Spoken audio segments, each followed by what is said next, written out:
Hello दोस्तों, welcome to decode Indian.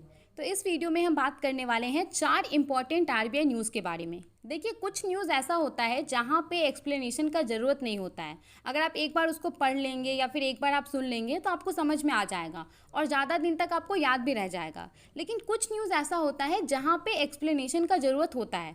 तो जिस न्यूज़ के ऊपर एक्सप्लेनेशन का ज़रूरत होता है उसको हम अलग वीडियो में कवर करते हैं। आरबीआई रिलेटेड न्यूज़ का हम बात कर रहे हैं। और जिस न्यूज़ के ऊपर एक्सप्लेनेशन का ज़रूरत नहीं होता है या फिर थोड़ा सा एक्सप्लेन करने से वो टॉपिक समझ में आ जाता है तो उसको हम एक वीडियो में कवर कर लेते हैं। तो यहाँ पे 4 इंपॉर्टेंट आरबीआई न्यूज़ हैं जिसके ऊपर हम बात करने वाले हैं। चलिए शुरू करते हैं। देखिए, सबसे पहला न्यूज़ जो हमारे सामने है वो आरबीआई के जो डिप्टी गवर्नर है एम राजेश्वर राव जी उनको लेकर के है। आरबीआई के deputy governor M Rajeshwar Rao ji का जो कार्यकाल था वो खत्म होने वाला था। इनके कार्यकाल को और 1 साल से बढ़ा दिया गया है, यानी कि इनको और 1 साल के लिए रीअपॉइंट कर दिया गया है। अब इनका यहाँ पे जो रीअपॉइंटमेंट है वो 9 अक्टूबर 2023 से प्रभावी हो गया है 1 साल के लिए, या फिर अगर उससे पहले कोई ऑर्डर आ जाता है तो तब तक इनका जो कार्यकाल है वो प्रभावी रहेगा। अगर हम थोड़ा सा देखें हिस्ट्री के बारे में तो देखिए, जो रिजर्व बैंक के ये गवर्नर हैं एम राजेश्वर राव जी, इनको एज अ डिप्टी गवर्नर अक्टूबर 2020 में अपॉइंट किया गया था 3 साल के पीरियड के लिए। और इनको जिम्मेदारी दिया गया था फाइनेंशियल रेगुलेशन को ओवरसी करने के लिए, सुपरवाइज करने के लिए और मैनेज करने के लिए। तो ये यहाँ पे हो गया पहला न्यूज़। अब क्योंकि हमने यहाँ पे बात किया है डिप्टी गवर्नर के बारे में, तो देखिए आरबीआई को 4 डिप्टी गवर्नर सर्व करता है किसी भी समय में। अब अभी अगर हम बात करें तो कौन कौन है आरबीआई के अंदर डिप्टी गवर्नर, तो स्वामीनाथन जानकीरमन जी, टी रविशंकर जी, एम राजेश्वर राव जी और एमडी पात्रा जी। तो इसमें जो यहाँ पे एम राजेश्वर राव जी है इनके कार्यकाल को और 1 साल के लिए बढ़ा दिया गया है। ये 9 अक्टूबर को इनका कार्यकाल खत्म होने वाला था तो इनके कार्यकाल को और 1 साल के लिए बढ़ा दिया गया है। ये हो गया पहला न्यूज़। चलिए आगे बढ़ते हैं, दूसरे न्यूज़ को देखते हैं। देखिए, यहाँ पे हमारे पास जो न्यूज़ है वो उसमें कहा गया है कि आरबीआई ने मॉनेटरी पेनल्टी को इम्पोज किया है 3 बैंकों के ऊपर। अब ये 3 बैंक कौन कौन से हैं? State bank of India, Indian bank और है यहाँ पे पंजाब एंड सिंध बैंक। एक एक करके देखते हैं।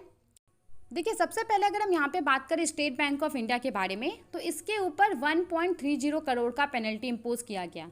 अब ये पेनल्टी क्यों इम्पोज किया गया?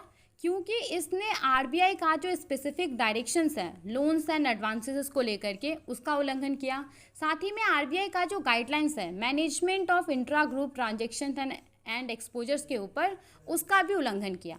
थोड़ा सा अगर हम डिटेल में बात करें तो देखिए, हुआ क्या था कि एसबीआई ने एक टर्म लोन सैंक्शन किया था किसी कॉरपोरेशन को बिना ड्यू डिलिजेंस चेक किए हुए। यानी कि जिस प्रोजेक्ट के लिए उस कॉरपोरेशन को लोन दिया गया था तो वो प्रोजेक्ट कितना वाइबल है, उसका बैंकेबिलिटी, इन सब चीज़ों को चेक किए बिना एसबीआई ने लोन दे दिया था। अब ये वाइबिलिटी का मतलब क्या होता है? इसका मतलब होता है कि कोई पर्टिकुलर प्रोजेक्ट कितना सक्सेसफुल होगा भी कि नहीं सक्सेसफुल होगा, ये कितना प्रॉफिटेबल होगा, इन सब चीज़ों को चेक करना। और बैंकेबिलिटी का मतलब होता है कि बैंक के द्वारा जो पर्टिकुलर क्राइटेरिया सेट किया गया होगा कि अगर इस क्राइटेरिया के ऊपर कोई प्रोजेक्ट खड़ा उतरेगा तभी उसको जो लोन है वो ग्रांट किया जाएगा। तो इन सब चीज़ों को चेक किए बिना एसबीआई ने लोन ग्रांट कर दिया था। इसके अलावा देखिए, एसबीआई ने ये भी नहीं इंश्योर किया था कि जिस प्रोजेक्ट के लिए लोन दिया जा रहा है क्या उस प्रोजेक्ट से उतना रेवेन्यू जनरेट होगा जिससे कि बैंक के द्वारा जो लोन दिया गया है उसका रीपेमेंट हो जाए। तो इसके वजह से यहाँ पे एसबीआई के ऊपर पेनल्टी इम्पोज किया गया।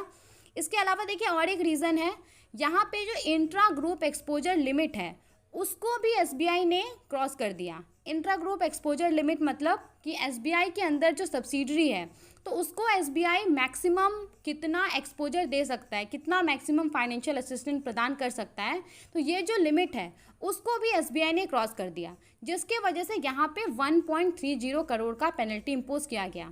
आई होप आपको समझ में आ गया होगा। देखिए, इसके बाद यहाँ पे इंडियन बैंक है तो इंडियन बैंक के ऊपर 1.62 करोड़ का पेनल्टी इम्पोज किया गया। और किस लिए ये पेनल्टी इम्पोज किया गया? क्योंकि इंडियन बैंक ने आरबीआई का जो डायरेक्टिव है लोन्स एंड एडवांसेस को लेकर के, केवाईसी को लेकर के, इंटरेस्ट रेट ऑन डिपॉजिट को लेकर के, तो इन सब का उल्लंघन किया, जिसके वजह से यहाँ पे 1.62 करोड़ का पेनल्टी इम्पोज किया गया इंडियन बैंक के ऊपर। इसके बाद यहाँ पे देखिए जो पंजाब एंड सिंध बैंक है उसके ऊपर भी 1 करोड़ का पेनल्टी इम्पोज किया गया।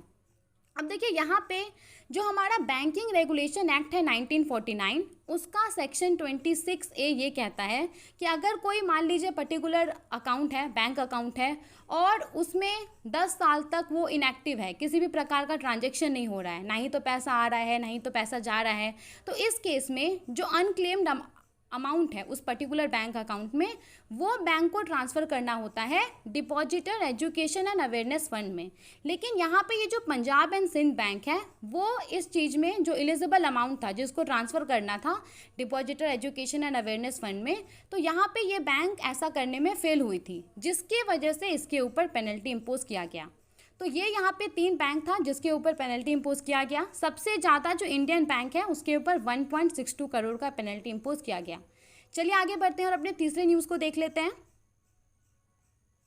तो देखिए यहाँ पे हमारे पास जो न्यूज़ है उसमें ये कहा जा रहा है कि आरबीआई ने एक बैंक है कपोल कोऑपरेटिव बैंक, इसके लाइसेंस को कैंसिल कर दिया है। अब यहाँ पे ये जो कपोल कोऑपरेटिव बैंक है, इसके लाइसेंस को क्यों कैंसिल किया गया?